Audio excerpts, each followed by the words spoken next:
अदम गोंडवी की किताब समय से मुठभेड़ ये न सिर्फ एक किताब है बल्कि एक आईना है जो हमें हमारे अंदर छिपे संघर्ष, सवाल और सच्चाई से रूबरू कराती है। नमस्कार दोस्तों, मैं हूं करण और आज हम इस अनोखी किताब के जरिए करेंगे एक ऐसी यात्रा की शुरुआत जहां हर पन्ना हमें सोचने पर मजबूर करेगा, क्या वाकई हम समय से लड़ सकते हैं?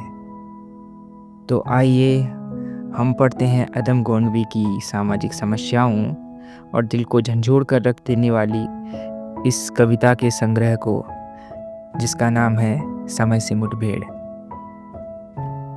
गज़लों की इस किताब में अदम की वह प्रसिद्ध नज़्म चमारों की गली और कुछ कतार भी आखिर में संकलित किए गए हैं। चमारों की गली कविता वस्तुतः एक विपरीत ब्लेड है जिनमें विभत्स बहादुरी और सामंती नंगई का पर्दाफाश किया गया है। जाति के ठाकुर होने के बाद भी अदम ने अपने गांव जवार के लोगों से जो दुश्मनी इसके चलते मोल ली है, वही उन्हें एक त्रस्त और नीति पसंद आबादी का जुझारू कबीर बनाती है। अदम किताबी और सुरक्षित कविता न लिखकर एक ऐसी कविता लिख रहे हैं जिस पर शासन का ही नहीं, कठमुल्ले किंतु शोषक सामंती समाज का भी डंडा बरस सकता है। अदम कहते हैं कि भूख के एहसास को सेरो सुखन तक ले चलो या अदब को मुस्फिलों की अंजुमन तक ले चलो। भूख के एहसास को सेरो सुखन तक ले चलो या अदब के मुस्फिलों की अंजुमन तक ले चलो। जो गज़ल मासूक के जलवों से वाकिफ हो गई, उसको अब बेवा के माथे की शिकन तक ले चलो। गज़ल के इस अदब को मुस्फिलों की अंजुमन और बेवा के माथे की शिकन तक ले चलने की आवाज़ लगाने वाले शायर का नाम है अदम गोंडवी। उनका हर मिसरा चिल्ला चिल्ला कर कह रहा है कि अदीब ओठों से धरती की सतह पर लौट भी आओ, मुलम्मे के सिवा क्या है फलक के चांद तारों में। इन गज़लों में मुस्फिलों के अंजुमन और बेवा के माथे की सिकन ही नहीं, आज़ादी के बाद की वे सारी तकले सच्चाइयाँ और नंगी हकीकतें हैं जिनमें स्वाधीनता आंदोलन की आत्मा कांप जाती है।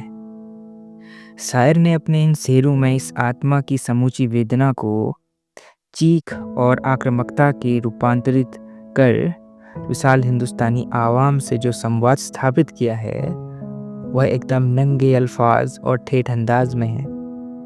तो आइए पढ़ते हैं अदम गोंडवी की एक हृदय को झंझोड़ के रख देने वाली नज़्म को, जिसका शीर्षक है चमारों की गली। आइए महसूस करिए जिंदगी के ताप को, मैं चमारों की गली तक ले चलूँगा आपको। जिस गली में भुखमरी की यातना से ऊब कर मर गई फुलिया बिचारी कल कुएं में डूब कर। है सदी सिर पर बिनौली कंडियों की टोकरी, आ रही सामने से हर खुआ की छोकरी। चल रही है छंद में आयाम को देती दिशा, मैं इसे कहता हूँ सरयू पार की मोनालिसा। कैसी ये भयभीत है हिरनी सी घबराई हुई, लग रही है जैसे कली बेला की कुम्हाई हुई। कल कोई वाचाल थी पर आज कैसे मौन है, जानते हो इसकी खामोशी का कारण कौन है। थे यही सावन के दिन हरखूर गया था घाट को, सो रही बूढ़ी और सारे मैं बिछाए खाट को। डूबते सूरज की किरणें खेलती थी रेत से, घास का गट्ठर लिए ये आ रही थी खेत से। आ रही थी वह चली खोई हुई जज्बात में, क्या पता उसको कि कोई भेड़िया था घात में। होनी से अनबिक के कृष्णा बेखबर राहों में थी, मोड़ पर घूमी तो देखा अजनबी बाहों में थी। चीख निकली भी तो होठों में ही घुटकर रह गई, छटपटाई पहले फिर ढीली पड़ी फिर डह गई। दिन तो सरयू के कछारों में था कब का ढल गया, वासना की आग में कौमार्य उसका जल गया। और उस दिन ये हवेली हंस रही थी मोद में, होश में आई तो कृष्णा थी पिता के गोद में। जुड़ गई थी भीड़ जिसमें होश का सैलाब था, जो भी था अपनी सुनाने के लिए बेताब था। बढ़ के मंगल ने कहा, काका तू कैसे मौन है, पूछ तो बेटी से आखिर वो दरिंदा कौन है। हो कोई संघर्ष से हम पाँव मोड़ेंगे नहीं, कच्चा खा जाएंगे जिंदा उसको छोड़ेंगे नहीं। कैसे हो सकता है होनी को हम टाला करें, और ये दुश्मन बहू बेटी से मुँह काला करे। बोला कृष्णा से, बहन सो जा मेरे अनुरोध से, बच नहीं सकता वो पापी मेरे प्रति शोध से। पड़ गई इसकी भनक थी ठाकुरों के कान में, वे इकट्ठे हो गए सरपंच की दालान में। दृष्टि जिसकी है जमी भाले की लंबी नोक पर, देखिए सुखराज सिंह बोले हैं खैनी ठोक कर। क्या कहें सरपंच भाई क्या जमाना आ गया, कल तलक जो पाँव के नीचे था रुतबा पा गया। कहती है सरकार की आपस में मिलजुल कर रहो, सुअर के बच्चों को अब कोरा नहीं हरिजन कहो। देखिए ना ये जो कृष्णा है चमारों के यहाँ, पड़ गई है सीप की मोती गवारों के यहाँ। जैसे बरसाती नदी अलहड़ नशे में चूर है, हाथ पुट्ठे पर न रखने देती मगरूर है। भेजता भी है नहीं ससुराल इसको हर हुआ, फिर कोई बाहों में इसको भींच ले तो क्या हुआ। आज सरयू पार अपने शाम से टकरा गई, जाने अनजाने में वो लज्जत जिंदगी की पा गई। वो तो मंगल देखता था बात आगे बढ़ गई, वरना ये मरदूद इन बातों को कहने से रही। जानते हैं आप मंगल एक ही मक्कार है, हर को उसकी सह पे थाना जाने को तैयार है। कल सुबह गर्दन अगर नपती है बेटे बाप की, गांव की गलियों में क्या इज्जत रहेगी आपकी। बात इस लहजे में थी कि ताव सबको आ गया, जैसा स्वाभाविक है उठकर हाथ मूँछों पर गया। वह क्षणिक आवेश जिसमें हर युवा तैमूर था, हाँ मगर होनी को तो कुछ और ही मंजूर था। रात जो आया न उस तूफान में अब जोर था, भोर होते ही यहाँ का दृश्य ही कुछ और था। सिर पे टोपी बैत की लाठी संभाले हाथ में, 1 दर्जन थे सिपाही ठाकुरों के साथ में। घेर कर बस्ती कहा हल्के से थानेदार ने, जिसका मंगल नाम है वो व्यक्ति आए सामने। निकला मंगल झोपड़ी का पल्ला थोड़ा खोल कर, एक सिपाही ने तभी लाठी चलाई तोल कर।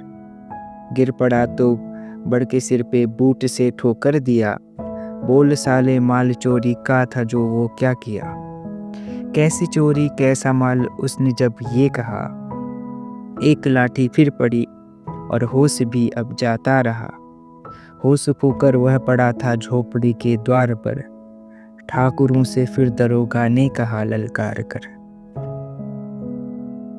मेरा मुंह क्या देखते हो इसके मुंह पर थूक दो, आग लाओ और इसकी झोपड़ी को फूक दो।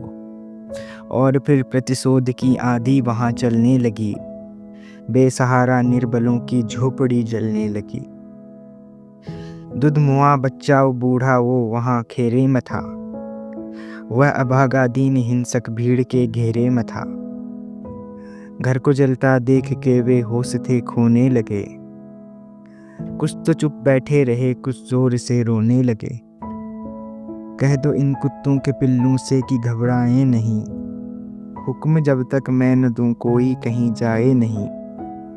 यह दरोगा जी थे मुंह से शब्द झरते फूल से, आ रहे थे ठेलते लोगों को अपने रूल से। फिर दहाड़े इनको डंडों से सुधारा जाएगा, ठाकुरों से जो भी टकराया वो मारा जाएगा। एक सिपाही ने कहा साइकिल किधर को मोड़ दें, होश में आया नहीं मंगल कहो तो छोड़ दें।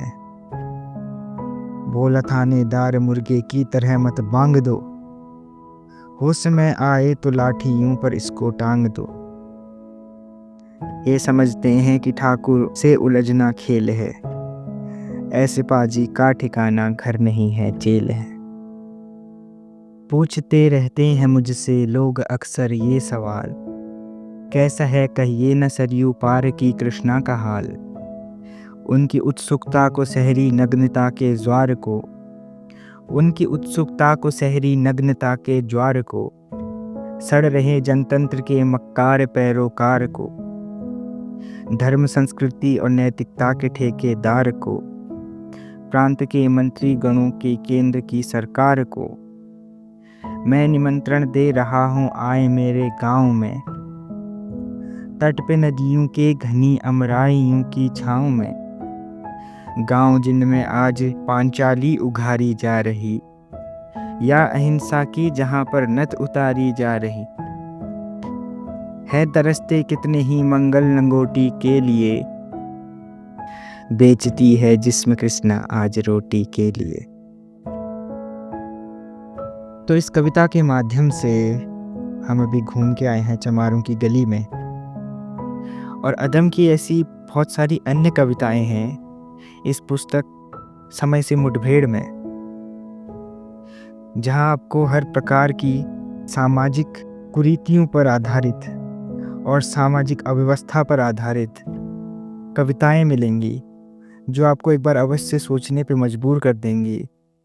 क्या हम आज आज़ादी के 70-75 साल बाद भी पूर्ण तरीके से आज़ाद हो पाए हैं अपनी कुप्रथाओं से, अपने सुपरस्टिशन से और रूढ़िवादियों से? तो ऐसे ही अन्य हिंदी की और रचनाएं सुनने के लिए आप सब्सक्राइब कर सकते हैं हमारे चैनल को। धन्यवाद।